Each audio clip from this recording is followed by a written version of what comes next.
General Krexthal reviewed the after-action report for the third time, his 6 eyes darting across the holographic display in mounting disbelief. According to his tactical analysts, the Battle of New York had been a complete disaster for the Vorthan war machine. The humans called it Tuesday. "Explain this to me again," Krexthal demanded, his chitinous mandibles clicking with frustration. "We deployed our most advanced terror weapons, unleashed our finest shock troops, and activated city-wide disruption fields.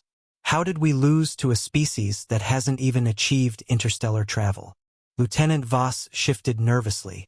"Sir, the humans didn't seem to recognize that we were engaging them in formal combat.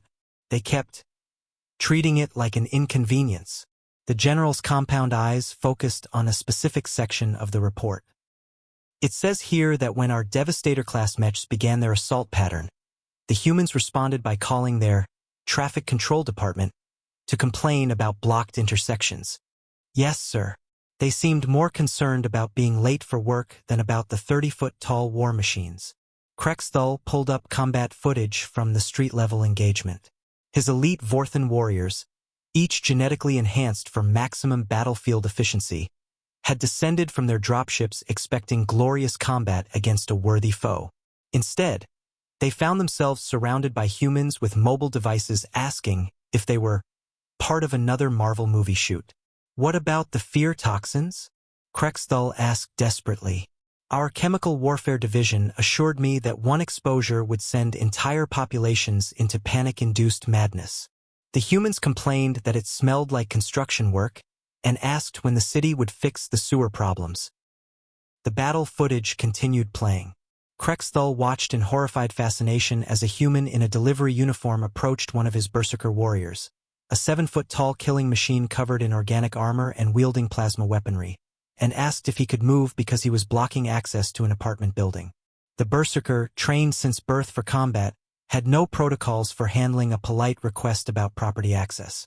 "Sir," Voss continued reading from the report, "when we activated the electromagnetic pulse to disable their primitive technology, the humans just shrugged and said their internet was probably down anyway. Some of them seemed relieved. What about the orbital bombardment demonstration? We vaporized an entire city block. They thanked us for clearing out the condemned buildings and asked if we could do the same thing to the old shopping mall that's been empty for 5 years. Krexthal felt something his species had no word for: existential confusion mixed with professional embarrassment. The Vorthan Empire had built its reputation on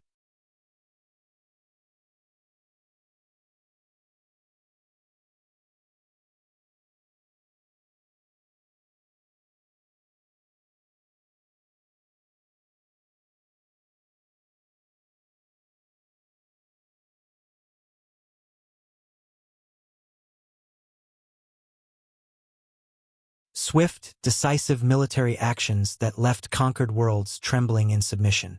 They'd never encountered a species that treated a full-scale invasion like a minor scheduling disruption. "The breaking point came," Voss reported, "when your personal challenge to single combat was answered by a human who thought you were promoting some kind of fitness program. He asked if there were membership fees and whether you offered family discounts." The general watched the footage of his most elite warrior being offered a protein shake by a human who genuinely believed they were witnessing an elaborate gym advertisement. "What's our casualty report?" "0 combat deaths, sir. However, 17 of our warriors are currently in what the humans call therapy, trying to process the psychological trauma of being completely ignored during what should have been their greatest battle." Krexthal closed the report. In 3 centuries of galactic conquest, the Vorthan military had never faced an enemy that defeated them through sheer, unintentional indifference. "Sir, there's more. The humans have invited us to fill out a customer satisfaction survey about our invasion experience. They want to know if we'd recommend their city to other alien species and whether the staff was courteous and professional." Outside the command ship, New York continued its Tuesday routine. Traffic flowed around abandoned alien war machines. Street vendors sold "I survived the alien thing" t-shirts. Someone had put a parking ticket on a crashed Vorthan fighter craft. The Empire would need to develop entirely new conquest strategies. Apparently, the most powerful weapon in the human arsenal wasn't technology or courage.